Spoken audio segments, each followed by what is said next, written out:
Friendly chopper. Oh, enemy chopper right behind us. I just launched torps at him. Are they gonna hit? Yeah, I got him with torps. Okay, yeah. VSS full auto attachment is nice.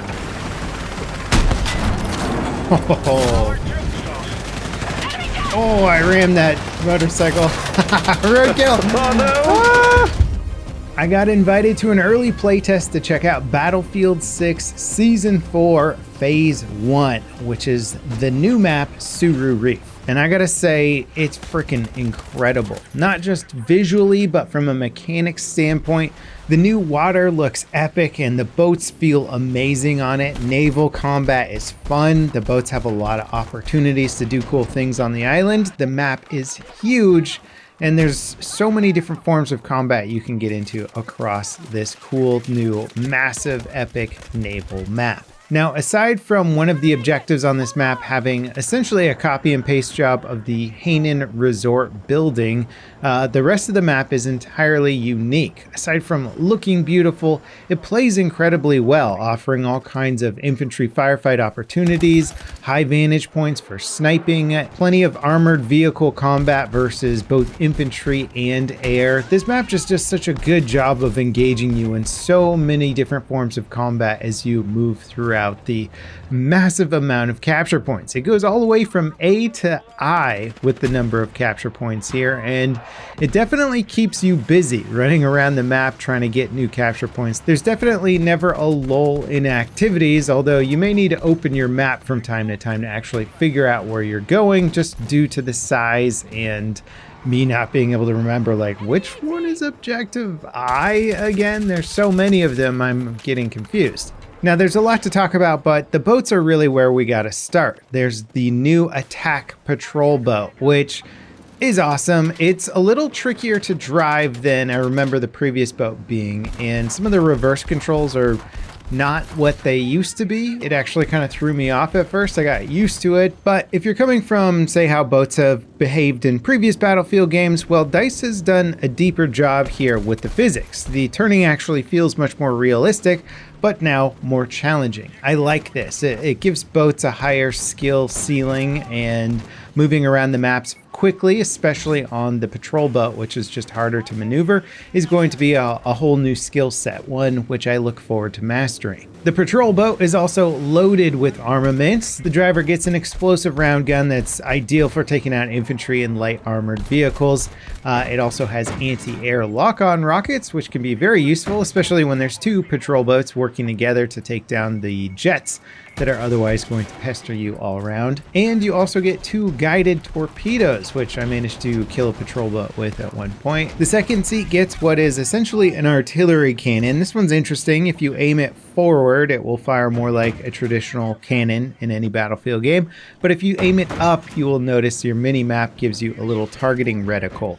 I didn't play around with it too much, and I saw some players struggling with it, but I do think I got killed by it at one point, so I think there's going to be a little bit of a learning curve with this specific weapon to be more effective. But the fact that it has some pretty decent range on it, I think players are going to start to figure out how to make maximum usage out of this. Though the bobbing of the boat in the waves does make aiming more challenging, which is fun. I like this. It's a cool added bit to the skill ceiling again. Now, when it comes to the rib boats, these play much more traditionally. They're very easy to maneuver around and get to where you need to go. Many of them spawn at different objectives, so if you capture an objective and don't have a vehicle, there's often a rib boat waiting for you to zip around in.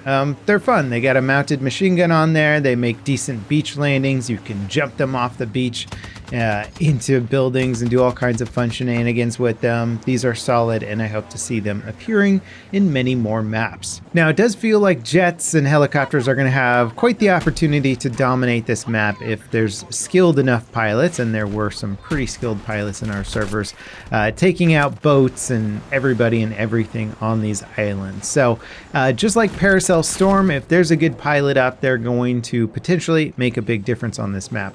Unfortunately, for Phase 1 of Season 4, we don't have the two-seater jets yet. Those are coming in Phase 2, which is happening on August 18th. Now, a cool strategic element on this map is that whoever captures the E-point will get a Little Bird helicopter spawn, which is an incredibly valuable vehicle, especially on this map that has a ton of cover. They were very effective when I was playing, taking out boats and vehicles and infantry everywhere. So I think there's going to be even extra contention over the E-point just because of its strategic value. Now, for this update, there's 3 new weapons: the EF-88 assault rifle, the Bren 3 carbine, and the VSSM DMR. I didn't get too deep into trying to min-max their stats and whatnot. Both the assault rifle and carbine seemed adequate. The VSSM starts off as a semi-auto weapon, and you can upgrade it with a full auto feature. I actually did not have much luck with it in full auto mode, but I'm sure some min-max tuning of this could probably dial this weapon in. Now, some of the exciting info we got about Phase 2 for this season, aside from getting Wake Island, which we already knew was coming, we are also getting Carrier Assault as a limited time mode for that. So that'll be kind of cool. I know some people were speculating that that might be coming back, and it makes a lot of sense here. So I'm excited about that. And of course, the Tomcat and the 2-seater jets as well. Some of the quality of life updates that I'm not sure if they're coming in Phase 1 or Phase 2 or at a later phase this season will be custom lobbies, spectator mode, and proximity chat. I didn't notice proximity chat while I was playing, so maybe it's not coming in Phase 1, but those will be pretty significant updates. And if you're into Red Sec, apparently they're going to get a fully explorable aircraft carrier on Fort Linden, so that'll be kind of an interesting addition to that map. Now, coming back to Suru Reef, I think DICE has got another banger of a map on their hands here. It's a very large map, and it can take a while to get from one objective to another, so you kind of have to strategize your transit a little bit more so than some of the medium or small size maps. There's also plenty of bridges connecting the various islands, which make for great choke points and combat experiences. The infantry combat was an absolute blast. Many of the buildings are fully destructible, and if you run inside a building and somebody's in a tank or something or a helicopter, the walls will start coming down, and it just feels very dynamic and reactive. DICE has also done a good job of creating points that feel a little bit more separated from the naval warfare, and then having other points with big bays and access for boats, where a patrol boat can completely lock down an objective that's on the land otherwise. And I did this a few times, and it was really fun. It was cool mixing land and naval combat together and seeing it work so well.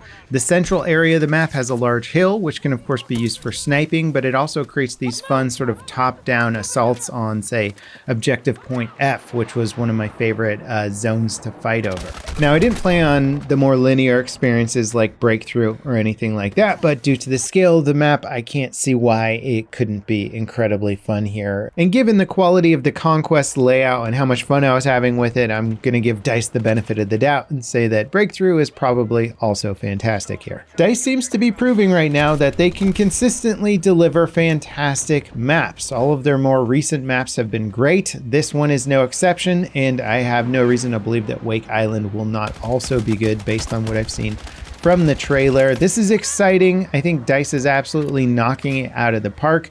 This season reminds me more of Battlefield 4 than any other update that the game has gotten, and I mean that in the best ways possible, mixing together all sorts of combat for some crazy opportunities and just having this very fun, wide open sandbox experience. Suru Reef is bound to become a fan favorite, and I would say it could only potentially be surpassed by maybe Wake Island, but we'll have to wait and see. Anyway, Season 4 Phase 1 is dropping tomorrow. I hope to see you guys on there. I think you'll like it. Thanks again to EA and DICE for inviting me early to check out this content. And as always, I hope you guys enjoyed. Don't forget to drop me a like if you enjoyed the content, and subscribe if you want to see more. As always, I'll see you next time. This is Level Cap, signing off.